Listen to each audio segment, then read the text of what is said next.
Assalamualaikum warahmatullahi wabarakatuh. Innal hamdalillah wassalatu wassalamu ala Rasulillah Sayyidina Muhammad ibni Abdillah wa ala alihi wa sahbihi wa mawalah. La haula wala quwata illa billah. Amma ba'du. Bersyukur kita kepada Allah Subhanahu wa taala dengan mengucapkan alhamdulillah. Bersalawat kita kepada Nabi Muhammad sallallahu alaihi wasallam dengan mengucapkan Allahumma sholli ala Sayyidina Muhammad.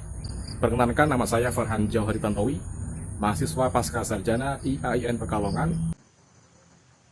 Seorang muslim dalam menyikapi wabah pandemi COVID-19 yang tengah melanda dunia saat ini baiknya lebih bersikap optimis dan menghadapi segala persoalan dengan pikiran dingin serta perkataan yang baik, sehingga mampu mengurangi keresahan selama pandemi. Sebagaimana yang disabdakan oleh Rasulullah Muhammad SAW dalam hadis dari Anas bin Malik radhiyallahu anhu, tidaklah penyakit menular tanpa izin Allah SWT, dan tidak ada pengaruh dikarenakan seekor burung.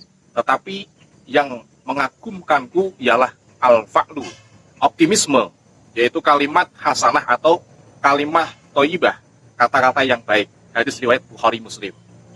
Di samping itu, ia juga wajib meyakini bahwa segala sesuatu yang terjadi atas kehendak Allah Subhanahu wa taala. Jika engkau tertimpa suatu musibah, maka janganlah engkau katakan, seandainya aku lakukan demikian dan demikian. Akan tetapi, hendaklah kau katakan, ini sudah jadi takdir Allah Subhanahu wa taala. Qadarullah wa ma syaa fa'ala. Setiap apa yang telah Allah kehendaki pasti terjadi. Karena perkataan seandainya dapat membuka pintu syaitan. Hadis riwayat Muslim. Sehingga dengan meyakini sepenuh hati atas segala sesuatu yang terjadi atas kehendaknya, mampu menghilangkan perasaan putus asa dalam diri seorang jika sedang mengalami cobaan atau musibah dalam hidupnya. Allah Subhanahu wa taala berfirman di dalam Al-Qur'an, "Ala bidzikrillahi tatma'innul qulub." Orang yang beriman yang mana hati mereka merasakan tentram, damai dengan berzikir kepada Allah taala. Mereka menemukan kedamaian di dalam zikir kepada Allah taala. Kemudian Allah Subhanahu wa taala jelaskan dan tegaskan bahwasannya hanya berzikir hati menjadi tentram dan hati itu menjadi damai. Jadi zikir sebuah obat untuk menghilangkan stres di saat pandemi COVID-19 melanda yang hanya dimiliki oleh orang-orang yang beriman. Dan sebagaimana disampaikan bahwasannya materi yang banyak tidak berhasil menghilangkan stres penyakit tersebut. Kemudian juga kemewahan, hiburan dan sebagainya. Tanpa zikir kepada Allah Ta'ala, tidak akan menemukan solusi atas stres atau penyakit tersebut. Melainkan solusinya adalah berzikir kepada Allah Subhanahu wa Ta'ala. Sebab dunia ini memang dipenuhi dengan hal-hal, dengan balak-balak, dengan musibah. Setiap kita lolos dari satu fase musibah, datang fase berikutnya. Lolos dari fase kedua, ketiga, keempat, kelima, ke-10, dan ke-100 hingga usia kita sekarang, berapa ratus musibah, berapa ratus ribuan cobaan yang telah kita alami.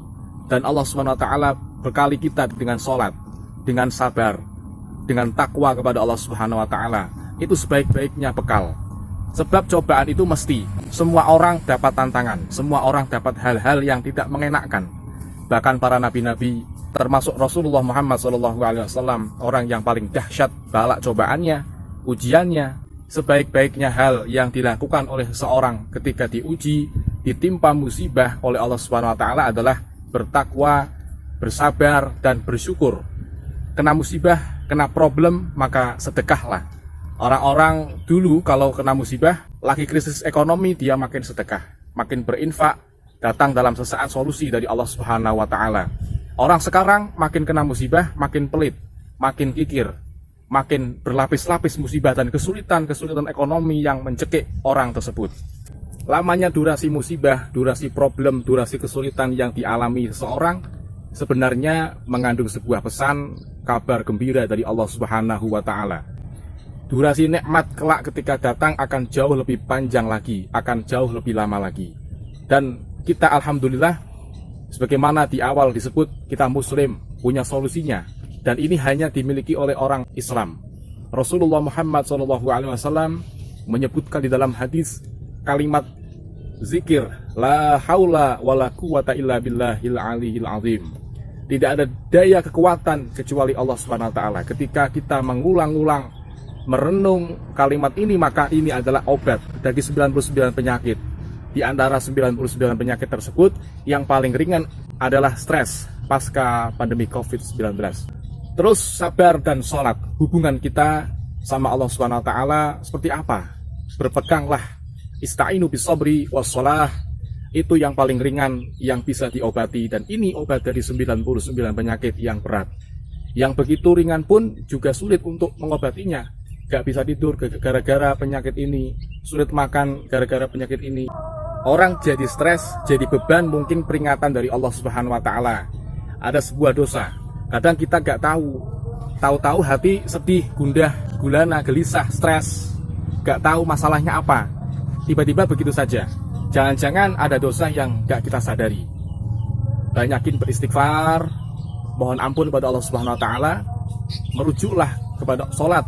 Karena Rasulullah Muhammad SAW, ketika beliau dikejar suatu problem masalah yang pelik, maka beliau langsung berujuk sholat kepada Allah Subhanahu wa taala. Mari perbaiki sholat kita gak sadar begitu berimbas pada perkara duniawi kita, dan sadarilah itu sumbernya gara-gara ada kekurangan, kecacatan di dalam hubungan kita kepada Allah Subhanahu wa taala. Hablum minallah, perbaiki hubungan kita kepada Allah Subhanahu wa taala. Yang mengutamakan Allah Subhanahu wa taala diutamakan oleh Allah Subhanahu wa taala. Tapi yang menelantarkan Allah Subhanahu wa taala dilantarkan oleh Allah Subhanahu wa taala. Mudah-mudahan Allah Subhanahu wa taala jauhkan kita dari stres pasca pandemi COVID-19 ini. Nabi ajarkan kita doa, Allahumma minal hammi wal hazan wa a'udzubika minal ajzi wal kasal. Ambil satu kesimpulan dari apa yang saya sampaikan ini di akhir penutup, sesungguhnya tidak terjadi suatu kebocoran di dalam perkara duniawi kita, melainkan kebocoran tersebut terjadi sesuai dengan kebocoran yang terjadi dalam nilai keagamaan kita. Terjadi kebocoran dalam hubungan kita sama Allah Subhanahu wa taala. Wallahu a'lam bishawab. Terima kasih. Assalamualaikum warahmatullahi wabarakatuh.